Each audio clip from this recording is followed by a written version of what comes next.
So we have the last playing day where it's win or go home, and one of these teams is gonna go against the one seed, and the other team is going home. And it's been an interesting season for both of these teams.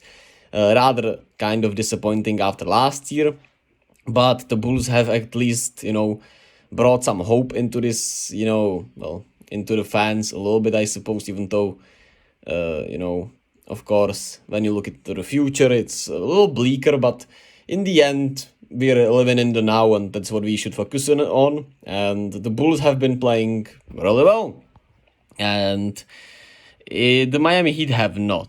And it's really weird because this season series, the Bulls have actually swept the Heat 3-0, won all three games, and it was pretty much due to them just being better matched up against them. Of course, Jimmy Butler missed one of these games, which obviously helps, but he has played in the other two, and all these games have been fairly close, but in the end, it was just the Bulls doing the things that the Heat do, but better in a way. And it's really, weird. I rewatched these games a little bit at least, not all of it, but I looked into some of the matchups, mostly the last one, because, well, the other two didn't have some players for both teams, and especially, Patrick Beverly and stuff. So I looked into this last matchup, and when I looked at it, it was just a weird watch in a way, but in the end, it was just the Bulls being a little more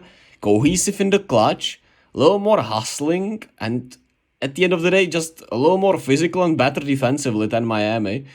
And also just having more overall athleticism and defense, which is weird to say, but it is true, in my opinion, in this matchup.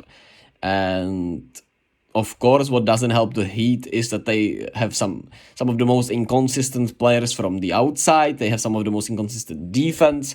I mean, defense, not the defense, offense in the league. And the Bulls have one of the better defenses, and they have some really good matchups against these Heat, because the Heat lack some, of course, perimeter defense, and they also lack some point of attack defense. And what does DeMar DeRozan, Zach LaVine do the best?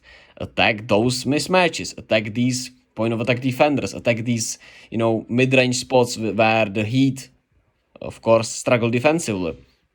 And with the athleticism also, it's much harder for the Heat to execute their plays, whether it's hand mismatches, because, well, there are not a lot of good mismatches. The only thing you want is to have Nikola Vucevic moving, but you don't want Caruso on you, you don't want Beverly on you, you don't want Patrick Williams on you. Then I guess you want Kobe White on you, but Kobe White has been playing so well, especially even defensively, and the offense has been phenomenal, that, it's not that perfect of a matchup, and that's pretty much the only matchup you want to hunt. Zach LaVine has done well enough against these Heat to win all these games, even though he is not particularly a great defender, but he's done well enough at navigating screens, at getting help from Beverly, from Caruso, from Patrick Williams.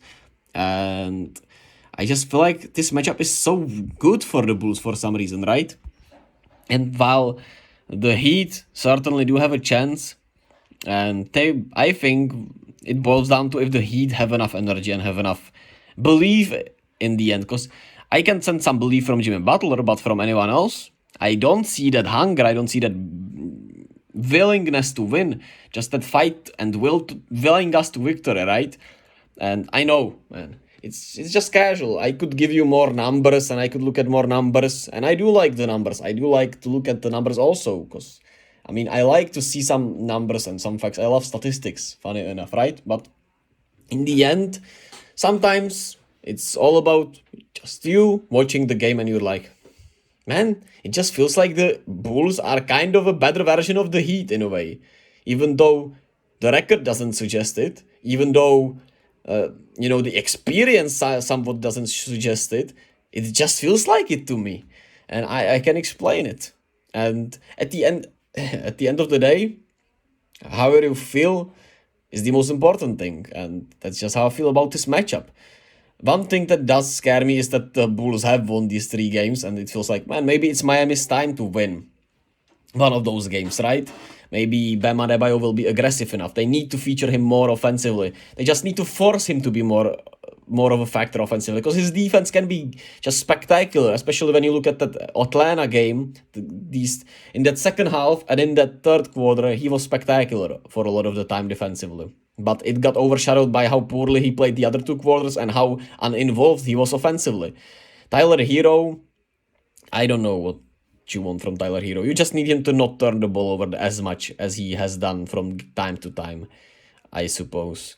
And Jimmy Butler needs to probably be a little more aggressive, but also teams have been doing really good jobs on them and on their defensive schemes, the pick and roll schemes, the adjustments, the trapping, everything the Heat do defensively. Teams have kinda figured it out, it seems. Especially if you want to look, you can find the thread on Twitter about the Hawks, how they adjusted to the trapping, to the double teaming, to how they defended pick and rolls.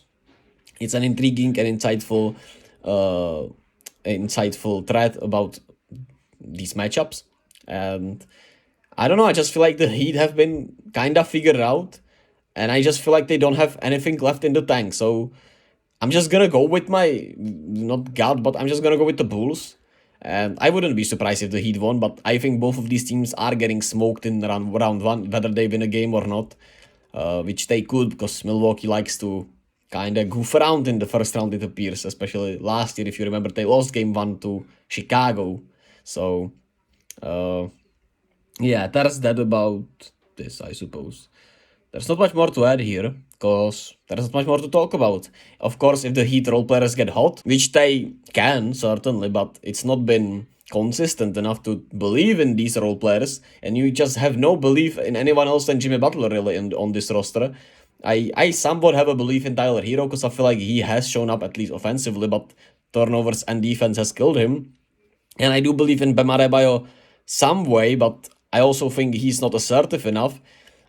Teams take away him way too easily, and he takes away himself way too easily. And I just like, the defensive dogs on the Bulls, and I think they just have a great matchup against these Heat. And I think it will continue tonight, and they will win and beat the Heat, face the Bucks, win a game maybe, maybe not, and yeah, that will be it. But the Heat have a lot of questions in front of them. We'll see what they do in the offseason.